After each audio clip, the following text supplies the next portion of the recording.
O crente está equipado para amar. Segunda parte. Primeira carta de João, capítulo 4. Comentário de Mari Persona.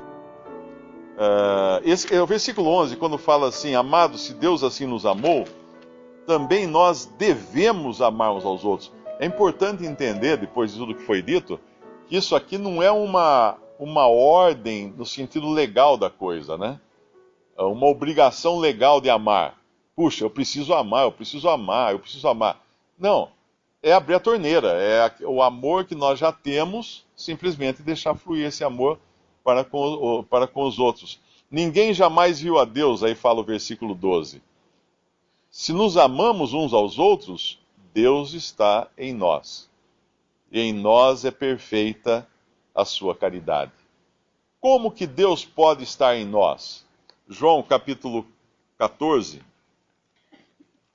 versículo 25.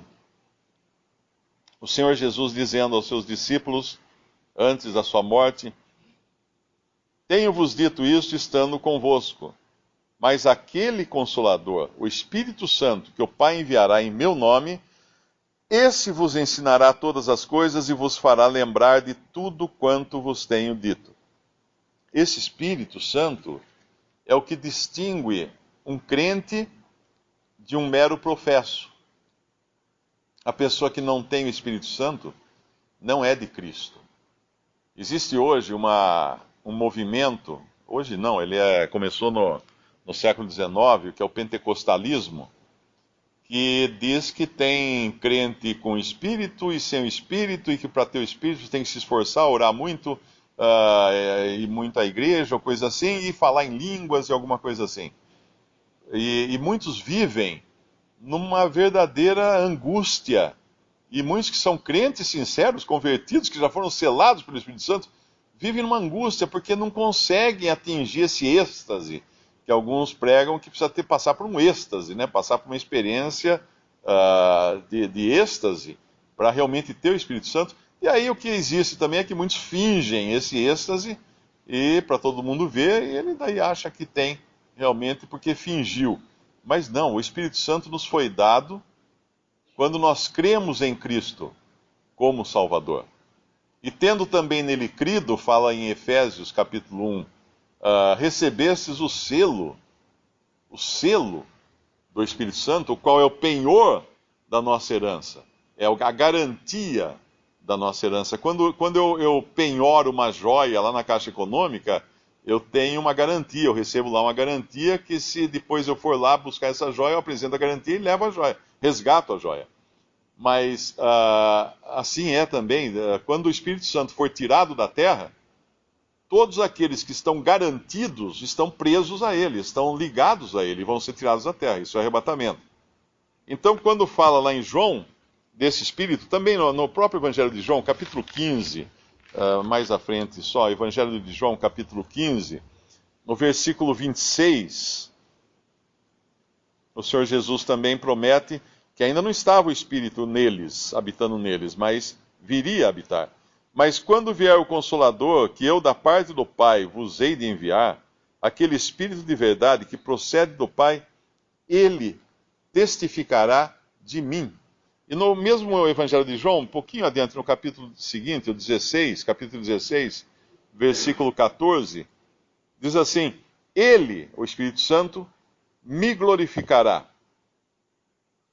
Ele me glorificará, porque há de receber do que é meu e vou-lo-á de anunciar. Então, quando nós temos no versículo 12 de 1 João 4, que ninguém jamais viu a Deus, se nos amamos uns aos outros, Deus está em nós, e em nós é perfeita a sua caridade, e nisto conhecemos que estamos nele, e ele em nós, pois que nos deu do seu Espírito. Nos deu do seu Espírito. Então o crente, ele pode agora falar que Cristo é Senhor. Por quê? Porque o Espírito Santo nele o convence disso. O Espírito Santo nele revela que ele agora é filho. Por isso enviou o seu Espírito, que agora nós clamamos Abba, Pai.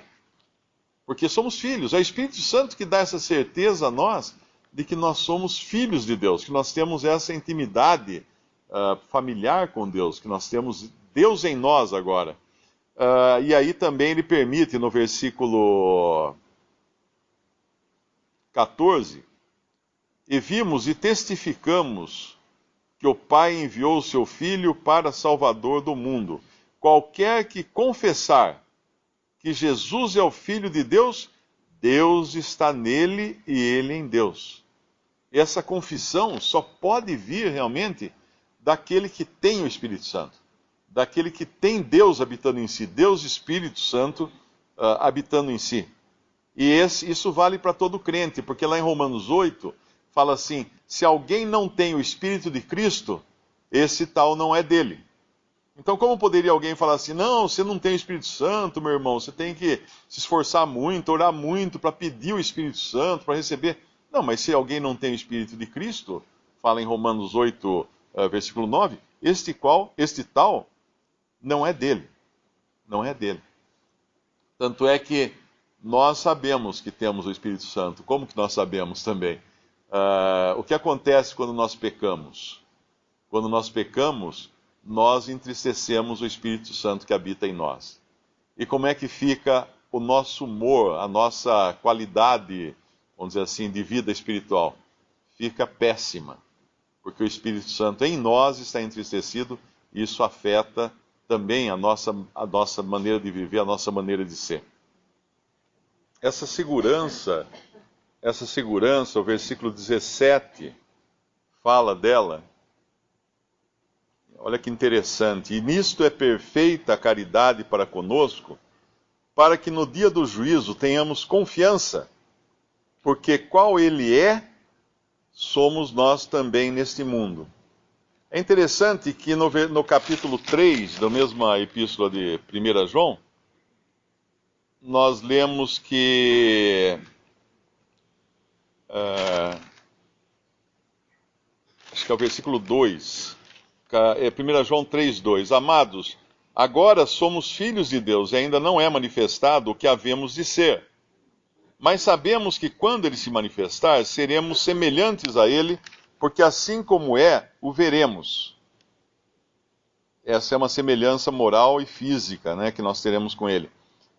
E qualquer que nele tenha essa esperança, purifica-se a si mesmo, como também ele é puro.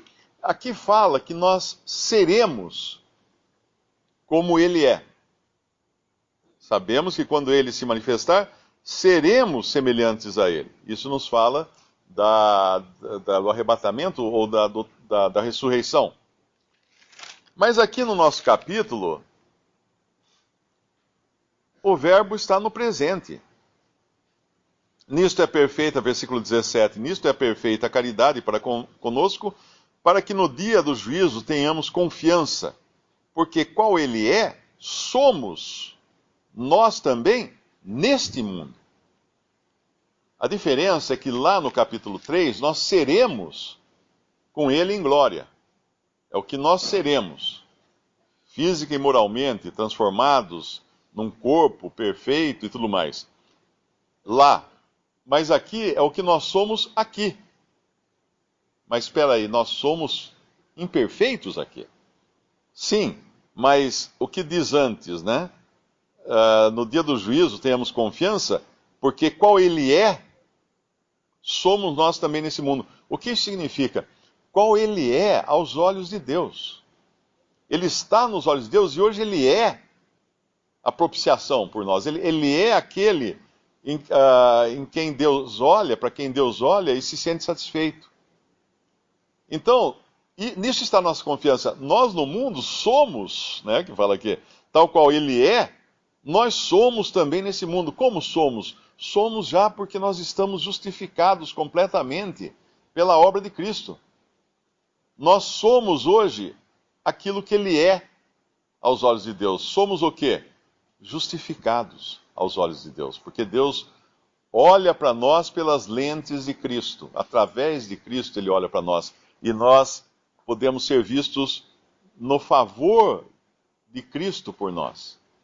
E é interessante isso, porque isso nos dá uma confiança. Quando Deus olha para mim, o que ele vê? Uma montanha de pecados? Não, esses ficaram na cruz. Ele vê, ele me enxerga hoje através de Cristo. Essa é a minha segurança. Por isso que alguém fala assim, eu não sei se eu vou ser salvo, se eu vou passar pelo juízo, pelo julgamento final. Bom, se alguém for passar pelo julgamento final, nunca vai ser salvo, porque no juízo final não é para salvar, é para condenar. Nós somos salvos antes, né, enquanto estamos na terra. Então, ninguém pode ter essa insegurança, um verdadeiro crente, porque já está tudo resolvido, tudo feito, e somos agora, nesse mundo, aquilo que ele é aos olhos de Deus.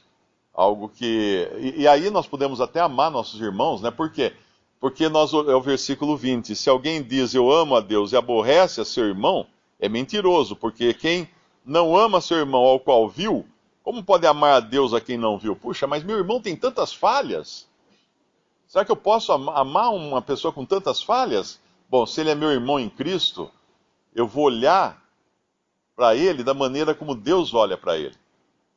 Eu vou enxergar nele as qualidades de Cristo. Eu vou enxergar as qualidades de Cristo nele. E aí eu vou poder amá-lo como Cristo nos ama, como fala aqui, né? Como Deus nos ama. Pois quem não ama seu irmão ao qual viu, como pode amar a Deus a quem não viu? Nós vemos no nosso irmão as qualidades de Cristo e a posição que ele agora também ocupa com todos os salvos em Cristo.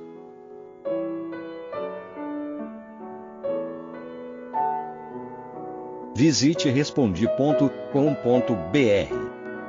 Visite também 3minutos.net.